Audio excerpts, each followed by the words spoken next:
जय श्री राम, जय बागेश्वर धाम। दोस्तों, रोजाना की पूजा में दीपक जलाकर बोले गए ये 3 शब्द बड़े से बड़े दुश्मन को आपके कदमों में ला देगा। दीपक के बिना छोटी से लेकर बड़ी पूजा पाठ तक अधूरी मानी जाती है।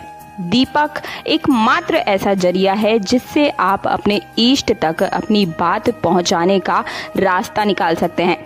अगर आप दीपक जलाते हैं तो साधारण तरीके से ही जलाते होंगे, परंतु मैं यहाँ आपको बताने वाली हूँ जादुई चमत्कारी दीपक जलाने का एक अद्भुत तरीका, जिससे आपकी पूजा तो सफल होगी ही, आपकी इच्छा भी जल्दी ही पूरी हो जाएगी। बस दीपक जलाते समय ये 3 शब्द आपको बोलने हैं। माँ लक्ष्मी की कृपा पाने के लिए सबसे पहले आप कमेंट बॉक्स में जय माँ लक्ष्मी जल्दी से लिख दीजिए। दोस्तों, दीपक खास तौर पर प्रत्येक घर में जलाया जाता है। ये अलग बात है कि कुछ लोग घर में 1 तो कुछ लोग 2 या कुछ लोग 3 दीपक जलाते हैं। ये अपनी अपनी श्रद्धा है, परंतु आपको मैं बता दूं कि शास्त्रों के अनुसार आप कम से कम 3 दीपक प्रतिदिन अवश्य जलाएं। 3 दीपकों से फायदा तो होगा ही और आपकी पूजा भी स्वीकार होगी। घर में नकारात्मक शक्ति नहीं आएगी, घर में धन की कमी नहीं होगी। अब मैं 3 दीपक आपको जलाने कहाँ है वो बताने जा रही हूँ, वो ध्यान से सुन लीजिए। पहला दीपक आप पूजा के मंदिर में जलाएं। ये सुबह शाम दोनों समय जलेगा। और दूसरा जो दीपक है वो तुलसी माँ के चरणों में, यानी तुलसी का जहाँ आपने गमला रखा है वहाँ पर आपको जलाना है। इससे घर में धन संपदा बनी रहेगी। तीसरा दीपक घर के मुख्य द्वार यानी कि चौखट के बाहर की ओर आपको लगाना है। दीपक तेल का ही होना चाहिए। बाकी के जो दीपक होंगे, जो 2 दीपक आपने घर के मंदिर में और तुलसी जी के पास लगाया है, वो आपको घी का जलाना है। लेकिन मुख्य द्वार पर चौखट पर जो आप दीपक लगाएंगे वो तेल का ही होना चाहिए। दीपक जलाते समय पुरुष हो या फिर महिला, सिर ढककर ही दीपक जलाएं। दीपक जलाते समय आसन जरूर लगाएं। ये आसन क्या होता है, ध्यान से सुन लीजिए। दीपक जलाने के पहले नीचे जो आप चीज़ रखेंगे उसे ही आसन कहा जाता है। ये चाहे चावल का हो या फूलों का हो, पर आसन जरूर लगाएं, तभी दीपक जलाएं। आप 7 प्रकार के अनाजों में से कोई भी आसन लगा सकते हैं।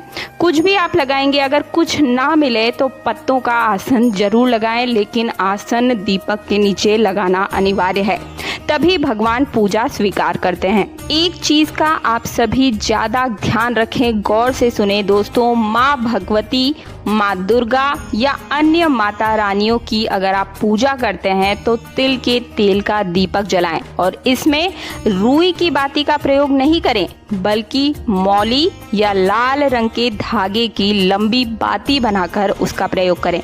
ये पूजा सबसे उत्तम और शीघ्र सफल होने वाली पूजा है।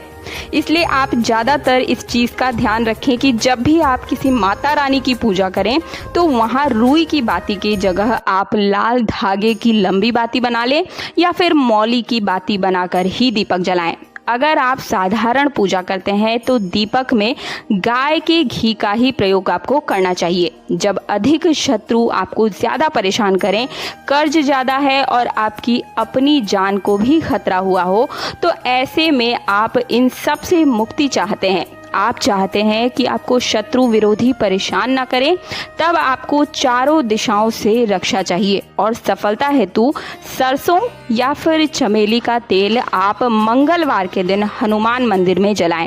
इस दीपक में रुई की गोल बाती का प्रयोग करें और 2 लौंग इस दीपक में डाल दीजिए। ध्यान से सुनिएगा, मंगलवार के दिन हनुमान जी के मंदिर में आपको दीपक जलाना है और रुई जो है उसकी गोल बाती का ही आप प्रयोग करें और दीपक के अंदर 2 लौंग इस दीपक में डाल दीजिए। और दीपक जलाते समय ये शब्द आपको बोलना है, ध्यान से सुनिएगा या फिर आप कहीं नोट कर लीजिए, ध्यान से सुने। शुभम करोति कल्याणम आरोग्य धन संपदा शत्रु बुद्धि विनाशाय दीप ज्योति नमोस्तुते। इसका अर्थ है शुभ और कल्याण, आरोग्य धन संपदा देने वाली, शत्रु का विनाश करने वाले दीपक की ज्योति को मेरा नमस्कार है। दीपक जलाने से घर में सुख समृद्धि आती है। भूल कर भी खंडित दीपक का आप प्रयोग ना करें, मिट्टी का दीपक का ही आप ज्यादातर प्रयोग करें, या फिर पूजा के मंदिर में जो दीपक जलाया जाता है उसका आप प्रयोग करें।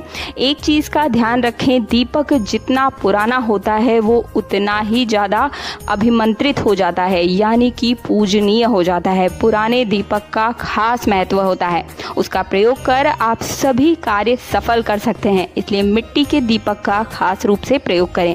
किसी के सामने हाथ नहीं फैलाने पड़ेंगे आपको, इस चीज की मैं आपको गारंटी देती हूँ। वीडियो पसंद आई है तो वीडियो को लाइक करने के साथ चैनल को सब्सक्राइब कर दीजिएगा और पास वाले बेल आइकन को जरूर प्रेस कीजिएगा ताकि आने वाले हर वीडियो का नोटिफिकेशन सबसे पहले आपको मिल सके।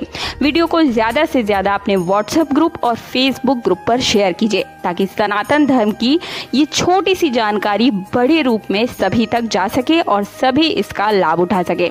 सनातन धर्म की ये जिम्मेदारी आप अच्छे से जरूर निभाइएगा। मिलती हूँ अगले वीडियो में। जय श्री राम, जय बागेश्वर धाम।